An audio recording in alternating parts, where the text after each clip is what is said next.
Hi hello வணக்கம் நண்பர் நண்பி நான் உங்கள் ரவின். சாம்சங் கிட்ட இருந்து இன்றைக்கி இந்தியன் மார்க்கெட்டில் சாம்சங் கேலக்ஸி M14 5G அப்படின்னு சொல்லக்கூடிய ஒரு பட்ஜெட் செக்மெண்ட்டுக்கான ஒரு 5G ஸ்மார்ட் ஃபோன் சாம்சங் கிட்ட இருந்து இந்த மாதிரியான ஃபீச்சர்ஸ்லாம் கூட கொடுப்பாங்களா அப்படின்னு யோசிக்கிற அளவுக்கான சில நல்ல ஃபீச்சர்ஸோட ஆக்சுவலி இன்றைக்கி இந்தியன் மார்க்கெட்டில் லான்ச் பண்ணியிருக்காங்க. ஸோ அப்படி இந்த ஸ்மார்ட் ஃபோனில் என்னெல்லாம் நல்லா இருக்குது, அது என்னெல்லாம் நல்லா இல்லை அப்படின்றதோட சேர்த்து இந்த ஸ்மார்ட் ஃபோன் யாருக்கெல்லாம் கரெக்டாக இருக்கும், யாருக்கான ஸ்மார்ட் ஃபோன் யாரெல்லாம் வாங்கலாம் அப்படின்ற மாதிரியான எல்லா விஷயத்தையும் வீடியோவில் போய்ட்டு டீட்டெயிலாக டிஸ்கஸ் பண்ணலாம் வாங்க.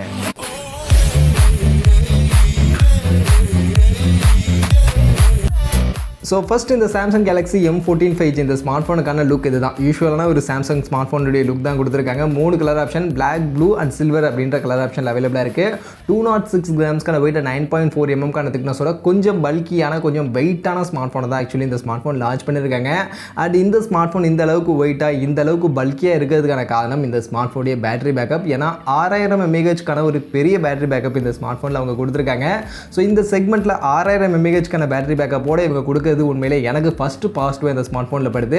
ஏன்னா ஒரு பெரிய பேட்டரி லைஃப் இருக்கக்கூடிய ஒரு பெரிய பேட்டரி பேக்கப்புக்காக மீடியா கன்சம்ஷனுக்காக எனக்கு ஸ்மார்ட் ஃபோன் வேணும் அப்படின்னு கேட்கக்கூடியவங்களுக்குலாம் கண்டிப்பாக இது ஒரு நல்ல ஆப்ஷனாகவே இருக்கும். அண்ட் அது மட்டும் இல்லாமல் அதை சப்போர்ட் பண்ணுறதுக்கு 25 வாட்ஸ்க்கான ஃபாஸ்ட் சார்ஜிங்கான சப்போர்ட்டும் இந்த ஸ்மார்ட் ஃபோனில் கொடுத்துருக்காங்க. ஸோ 25 வாட்ஸ்க்கான ஃபாஸ்ட் சார்ஜிங் சப்போர்ட்டோட இந்த 6000 mAhக்கான பேட்டரி கெப்பாசிட்டியை கொடுத்துருக்கிறது கண்டிப்பாக சாம்சங் கிட்ட இருந்து பார்க்கும்போது இந்த செக்மெண்ட்டில் மெயினாக ஒரு நல்ல ஆப்ஷனாகவே கண்டிப்பாக இருக்குது. பட் இந்த ஸ்மார்ட் ஃபோனில் 25 வாட்ஸ்க்கான ஃபாஸ்ட் சார்ஜிங்கான சப்போர்ட் அவங்க கொடுத்துருந்தாலும் பாக்ஸில் பார்த்தீங்கன்னா சார்ஜர் இல்லாமல் தான் ஆக்சுவலி இந்த ஸ்மார்ட் ஃபோன் நமக்கு பாக்ஸில் கொடுக்குறாங்க. ஸோ யூஸ்வலாக சாம்சங் ஃப்ளாக்ஷிப் செக்மெண்ட்டுக்கான ஸ்மார்ட் ஃபோனில் தான் பாக்ஸில் சார்ஜரை கட் பண்ணுவாங்க. பட் ஏன்னு தெரியல, பட்ஜெட் செக்மெண்ட்டுக்கான இந்த ஸ்மார்ட் ஃபோன்லேயே பாக்ஸில் சார்ஜரை கட் பண்ணி விட்டாங்க. ஸோ அதையும் கொடுத்துருந்தாங்கன்னா கண்டிப்பாக இந்த செக்மெண்ட்டுக்கு இன்னும் நல்லா இருந்திருக்கும். பட் இல்லை அப்படின்றத நீங்கள் தெரிஞ்சுங்க.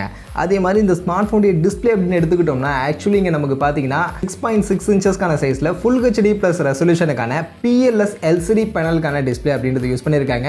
ஸோ இந்த PLS LCD டிஸ்பிளே அப்படின்றது பார்த்தீங்கன்னா நார்மல் IPS LCDயை விட இன்னும் கொஞ்சம் பெட்டரான ஒரு பிரைட்டரான ஒரு டிஸ்பிளே வியூவிங் எக்ஸ்பீரியன்ஸ் கொடுக்கக்கூடிய ஒரு டிஸ்பிளே அப்படின்ற மாதிரி சொல்கிறாங்க. ஸோ நார்மல் IPSஐ விட இந்த PLS டிஸ்பிளே அப்படின்றது இன்னும் கொஞ்சம் பெட்டராக இருக்கும் அப்படின்ற மாதிரி சொல்கிறாங்க. மற்றபடி 90 ஹெர்ட்ஸ்க்கான ரெஃப்ரெஷ் ரேட் இருக்குது.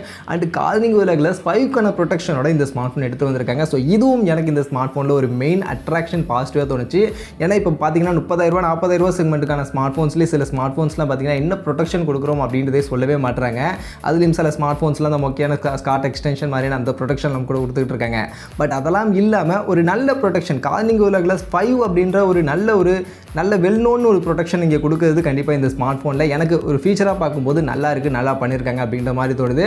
அது போக டிஸ்பிளேயுமே full HD plus resolution 90 hertz refresh rate கொடுத்துருக்குது இந்த செக்மெண்ட்டுக்கு ஓகே தான், ரீசனபிள் அப்படின்ற மாதிரி தான் இந்த ஸ்மார்ட் ஃபோனில் எனக்கு படுது. அதே மாதிரி இந்த ஸ்மார்ட் ஃபோனுடைய பர்ஃபார்மன்ஸ் ப்ராசஸர்னு பார்க்கும்போது சாம்சங் அவங்களுடைய ஓன் எக்ஸினோஸ் ப்ராசஸர் தான் யூஸ் பண்ணியிருக்காங்க. எக்ஸினோஸ் 1330 அப்படின்னு சொல்லக்கூடிய ஒரு ப்ராசஸர். அண்ட் இது எக்ஸினோஸுடைய ப்ராசஸராக இருந்தாலும் இது ஒரு 5 nm சைஸில் ஃபேப்ரிகேட் பண்ணியிருக்கக்கூடிய ஒரு எக்ஸினோஸுடைய ஒரு புது ப்ராசஸர். அது மட்டும் இல்லாமல் இதனுடைய AnTuTu பார்த்தீங்கன்னா கிட்டத்தட்ட 4 lakhக்கான AnTuTu ஸ்கோர் ரீச் பண்ணியிருக்கிறதா சொல்கிறாங்க. கிட்டத்தட்ட ஸ்னாப்ட்ராகன் 695 இருக்குல்ல, அதை விடவுமே ஸ்லைட்டாக ஒரு 4% 5% பெட்டராக பர்ஃபார்ம் பண்ணக்கூடிய ஒரு ப்ராசஸர் ஆக்சுவலி இந்த எக்ஸினோஸ் 1330 அப்படின்ற பர்ஃபார்மன்ஸ் இருக்குது. ஸோ அதனால் ஸ்னாப்ட்ராகன் 695 மார்க்கெட்டில் இருக்கக்கூடிய ஸ்மார்ட் ஃபோன்ஸே பார்த்தீங்கன்னா நமக்கு 15,000 ரூபாய்க்கு அபோவ் செக்மெண்ட்டில் தான் இப்போதைக்கு ரீசெண்டாக பார்த்தீங்கன்னா மார்க்கெட்டில் இருக்குது. ஸோ அப்படி இருக்கும்போது சாம்சங் இந்த ஒரு ஸ்மார்ட் ஃபோன் அதுக்கு நியரான ஒரு ப்ராசஸரோட நமக்கு அண்டர் 15K செக்மெண்ட்டில் இந்த ஸ்மார்ட் ஃபோன் எடுத்துகிட்டு வந்திருக்கிறது கண்டிப்பாக எனக்கு பாசிட்டிவாக தோணுது. ஸோ பர்ஃபார்மன்ஸ் பேசிஸ்லையுமே ஒரு நல்ல பர்ஃபார்மன்ஸை இந்த ஸ்மார்ட் ஃபோனில் கண்டிப்பாக இந்த செக்மெண்ட்டில் எதிர்பார்க்க முடியும். பட் இதுக்காக கேமிங் மாதிரியான விஷயங்கள் நீங்கள் ரொம்ப எதிர்பார்க்காதீங்க. ஏன்னா இதில் பார்த்தீங்கன்னா மாலி G68 அப்படின்ற ஒரு GPU தான் இருக்கும். ஸோ அது வந்து உங்களுக்கு கேமிங்க்கு ரொம்ப பெஸ்ட்டான பர்ஃபார்மன்ஸ் கொடுக்காது.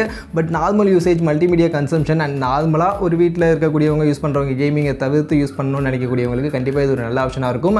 அது போக இது ஒரு 5 nm ப்ராசஸர் அண்ட் 6000 mAhக்கான ஒரு பெரிய பேட்டரி பேக்கப்லாம் இருக்கிறதுனால கண்டிப்பாக உங்களுக்கு பேட்டரி லைஃப் செம்ம தாறுமாறாக இந்த செக்மெண்ட்டில் இந்த ஸ்மார்ட் ஃபோனில் நிற்கும். அது மெயினாக இந்த ஸ்மார்ட் ஃபோனில் எனக்கு பாசிட்டிவாக பட்டுச்சு. அதே மாதிரி இந்த மொபைலுடைய கேமரான்னு பார்க்கும்போது பின்பக்கம் 3 கேமரா கொடுத்துருக்காங்க. பிரைமரி 50 மெகாபிக்சலுக்கான கேமரா, அது கூட 2 மெகாபிக்சல் 2 மெகாபிக்சல் அப்படின்ற மாதிரி 2 யூஸ்லெஸ்ஸான ஒரு சும்மா கேமரா கொடுத்துருக்காங்க. முன்பக்கம் 13 மெகாபிக்சலுக்கான செல்ஃபி கேமரா அப்படின்றது கொடுத்துருக்காங்க. ஸோ ஆக்சுவலி இந்த ஸ்மார்ட் ஃபோனுடைய இந்த கேமரா ஃபீச்சர்ஸை வச்சு நம்ம இதோடைய கேமரா பர்ஃபார்மன்ஸ் எப்படி இருக்கும் அப்படின்றத கண்டிப்பாக சொல்லிட முடியாது. ஏன்னா மெகா பிக்சல் அப்படின்றது இப்போ நம்ம எல்லாருக்கும் தெரிஞ்ச விஷயம் தான். மெகா பிக்சலை பேஸ் பண்ணி கேமராவுடைய ரியல் பர்ஃபார்மன்ஸ் அப்படின்றது இருக்காது. ஸோ உங்களுடைய ஆப்டிமைசேஷன்லாம் எப்படி பண்ணுறாங்க அதெல்லாம் பொறுத்து தான் இருக்கும், உள்ளே இருக்கக்கூடிய சென்சார்லாம் பொறுத்து. பட் இதில் என்ன சென்சார் யூஸ் பண்ணியிருக்காங்க அப்படின்றதெல்லாம் தெரியல. அண்ட் இவங்களுடைய ஆப்டிமைசேஷன் லெவலும் எந்த அளவுக்கு இருக்க போகுதுன்னு தெரியல. பட் கண்டிப்பாக இந்த செக்மெண்ட்டுக்கு ஃபீச்சர்ஸாக பார்க்கும்போது 50 mega pixel primary 13 mega pixel selfie அப்படின்றது ரீசனபிள் தான் சாம்சங் கிட்டேருந்து ஓரளவுக்கு ரீசனபிள். ரொம்ப பெருசாக கேமரா பர்ஃபார்மன்ஸ் எதிர்பார்க்காதீங்க. ஓரளவுக்கு ஒரு டீசெண்டான கேமரா அப்படின்றது இந்த ஸ்மார்ட் ஃபோனில் இந்த செக்மெண்ட்டில் இருக்குது. இது போக இந்த ஸ்மார்ட் ஃபோனில் பார்த்தீங்கன்னா நமக்கு side mounted fingerprint scanner இருக்குது. அண்ட் சிங்கிள் பாட்டம் ஸ்பீக்கர் தான், 3.5 ஆடியோ ஜாக் இருக்குது. அண்ட் ஆண்ட்ராய்ட் 13க்கு கீழே One UI 5.1 ரன் ஆகுது. அது மட்டும் இல்லாமல் 2 வருஷத்துக்கான OS அப்டேட் அண்ட் 4 வருஷத்துக்கான செக்யூரிட்டி பேட்ச்க்கான அப்டேட் இந்த ஸ்மார்ட் ஃபோனுக்கு நாங்கள் கொடுப்போம் அப்படின்ற மாதிரியான அஷூரன்ஸோட actually Samsung Galaxy M14 5G அப்படின்ற இந்த ஸ்மார்ட் ஃபோன் எடுத்து வந்திருக்காங்க. அண்ட் நான் சொல்ல மறந்துட்டேன், இது ஒரு 5G smart phone. So 5G பேண்டுன்னு பார்க்கும்போது 13 5G பேண்டுக்கான சப்போர்ட்டும் இந்த ஸ்மார்ட் ஃபோனில் இந்த செக்மெண்ட்டில் இருக்குது. ஸோ இந்த செக்மெண்ட்டில் ஆக்சுவலி செக்மெண்ட் என்னன்னு சொல்லலை. ஸோ ப்ரைஸிங் பார்த்தீங்கன்னா இங்கே பேஸ் வேரியண்ட்டாக 4GB 128GBக்கான வேரியண்ட் இன்ட்ரோடக்ஷன் ப்ரைஸாக பார்த்தீங்கன்னா உங்களுக்கு 13,490 அப்படின்ற ப்ரைஸிங்க்கு லான்ச் பண்ணியிருக்காங்க. இது போக ஹையர் வேரியண்ட்டாக 6GB 128GBக்கான வேரியண்ட் 15,000 அப்படின்ற ப்ரைஸிங்க்கு ஆக்சுவலி இப்போதைக்கு லான்ச் பண்ணியிருக்காங்க. அண்ட் இந்த செக்மெண்ட்டுக்கு சாம்சங் கிட்டேருந்து இந்த ஃபீச்சர்ஸ் எல்லாம் பார்க்கும்போது உண்மையிலேயே பரவாயில்லையப்பா. சாம்சங் கிட்டேருந்து ஓரளவுக்கு ஃபீச்சர்ஸ்லாம் நிறைய நல்ல ஃபீச்சர்ஸ் கொடுத்துருக்காங்க. ஏன்னா பர்ஃபார்மன்ஸுமே நமக்கு ஓரளவுக்கு நல்ல பர்ஃபார்மன்ஸ், Snapdragon 695 ஈக்குவலாக இருக்கக்கூடிய ஒரு பர்ஃபார்மன்ஸ் யூஸ் பண்ணியிருக்காங்க. யூஸ்வலாக சாம்சங்கில் பர்ஃபார்மன்ஸில் தான் கோட்டிடுவாங்க. ஸோ அதுவுமே இந்த செக்மெண்ட்டில் இதில் ஓரளவுக்கு நல்லா இருக்குது அப்படின்னு பார்க்கும்போது அண்ட் மற்ற ஃபீச்சர்ஸ்லாம் பார்க்கும்போதுமே display, camera and battery, fast charger பாக்ஸில் கொடுக்கல, அது ஒன்று தான் பிரச்சனை. மற்றபடி இருக்கக்கூடிய ஃபீச்சர்ஸ் எல்லாமே பார்க்கும்போது இந்த செக்மெண்ட்டுக்கு சாம்சங் கிட்டேருந்து பரவாயில்ல, ரீசனபிள் அப்படின்னு சொல்லக்கூடிய ஒரு ஸ்மார்ட் ஃபோன் தான் எனக்கு படுது. மற்றபடி இந்த சாம்சங் கேலக்ஸி M14 5G பற்றி நீங்கள் என்ன நினைக்கிறீங்க? இதில் இருக்கக்கூடிய ஃபீச்சர்ஸ் அண்ட் இவங்க செட் பண்ணிருக்கக்கூடிய ப்ரைஸிங்கை பற்றின உங்கள் ஒப்பீனியன் என்ன அப்படின்றத அப்படி நீங்கள் கமெண்ட் செக்ஷனில் வந்து சொல்லுங்கள். அண்ட் இந்த ஸ்மார்ட் ஃபோன் இந்த செக்மெண்ட்டுக்கு வாங்கலாமா, கன்சிடர் பண்ணலாமா அப்படின்னு நீங்கள் கேட்டிங்கன்னா தாராளமாக கன்சிடர் பண்ணலாம் அப்படின்னு தான் நான் சொல்லுவேன். ஏன்னா ஃபீச்சர்ஸாக பார்க்கும்போது நல்லா தான் இருக்குது. மெயினாக சாம்சங் உடைய அந்த பிராண்ட் வேல்யூ ஒரு நல்ல பிராண்ட் வேல்யூ. ஸோ சாம்சங் கிட்டேருந்து ஒரு ஸ்மார்ட் ஃபோன் வாங்கணும்னு நினைக்கக்கூடியவங்க அண்ட் எனக்கு பெருசாக கேமிங் பர்ஃபார்மன்ஸ் தேவையில்லை, ஒரு நார்மல் யூசேஜுக்கு ஒரு நல்ல பர்ஃபார்மன்ஸ் கொடுக்கணும், அதே சமயம் ஒரு நல்ல பெரிய பேட்டரி பேக்கப், பேட்டரி லைஃப் இருக்கக்கூடிய ஒரு ஸ்மார்ட் ஃபோனாக வேணும் அப்படின்னு நினைக்கக்கூடியவங்களுக்குலாம் கண்டிப்பாக இது ஒரு நல்ல ஆப்ஷனாகவே இருக்கும் அப்படின்னு நான் நினைக்கிறேன். ஸோ அப்படி எதிர்பார்க்கக்கூடியவங்க கண்டிப்பாக இந்த ஸ்மார்ட் ஃபோன் கன்சிடர் பண்ணலாம்.